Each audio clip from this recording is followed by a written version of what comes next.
এই বছর দুর্গাপুজো তোমাদের যে আগের বছর আমরা দেখলাম সেই দুর্গাপুজো এবছর কি মানে কতটা জায়গায় এগিয়েছে, কি হচ্ছে না একটুখানি বলো প্লিজ, জানতে চাই। এবারও আমরা দুর্গাপুজো করছি, কিন্তু অন্য একটা জায়গায় করছি। কারণ কোথায় আমরা করছি পুজো হলো আর টপ ক্যাট সিসিউ বলে একটা জায়গা আছে, যেটা হলো ল্যান্ডমার্ক বিল্ডিং।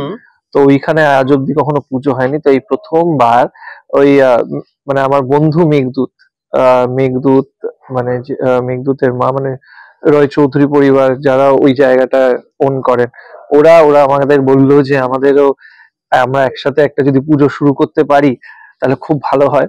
আর ভালো ব্যাপারটা হলো যে ওরা পুরো রিসাইকেলড ভাবে সবকিছু করছে, কারণ আমরা জানি যে ওদের কলেজ আছে, অনেক স্টুডেন্টস ইনভলভ হয়েছে। মানে এমন ভাবে পুরো প্যান্ডেলটা বানানো হয়েছে যে প্যান্ডেলটা যেদিন খোলা হবে সবকিছুই আবার রিসাইকেল করে আবার কোনো না কোনো ভাবে ইউজ করা হবে, এরকম ভাবেই সাস্টেনেবল একটা প্যান্ডেল বানানো হয়েছে। আর এত ইউনিক প্যান্ডেলটা, আমি সবাইকে যারা যারা এখন দেখছি সবাইকে ইনভাইট করতে চাই। আমি তো রোজই থাকবো, ষষ্ঠী সপ্তমী অষ্টমী নবমী আর গ্র্যান্ড একটা দশমী ইভেন্টও আছে, তো আমি তো রোজই থাকবো। আমি সবাইকে ইনভাইট করছি যে ওইখানে আসো, একটু ইউনিক কিছু দেখতে হলে আর আমাদের সাথে আড্ডা মারতে হলে, মজা করতে হলে তো চলে আসুন টপ ক্যাট সিসিউ, যেটা হলো এই ল্যান্ডমার্ক বিল্ডিং সায়েন্স ঠিক আগে, ওইখানে আমাদের অন্য পুজোতে। আর এই পুজোতে কেন সরে গেলে তোমরা?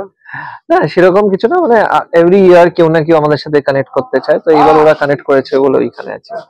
ও আচ্ছা, আর ঠাকুর এখন ওখানে কিভাবে তৈরি হচ্ছে? মাটির ঠাকুর থাকছে না সেটাও রিসাইকেলড ঠাকুর আছে, দুটো ঠাকুর আছে, একটা রিসাইকেল ঠাকুর আছে যেগুলো সব স্টুডেন্টরা মিলে বানিয়েছে, আর আরেক কোন স্টুডেন্ট সেটা? টেকনো ইন্ডিয়ার স্টুডেন্টরা মিলে বানিয়েছে। আর একটা মাটির ঠাকুর আছে যেটা পুজো হবে। ওকে, ওখানে নিয়মিত অঞ্জলিও হবে?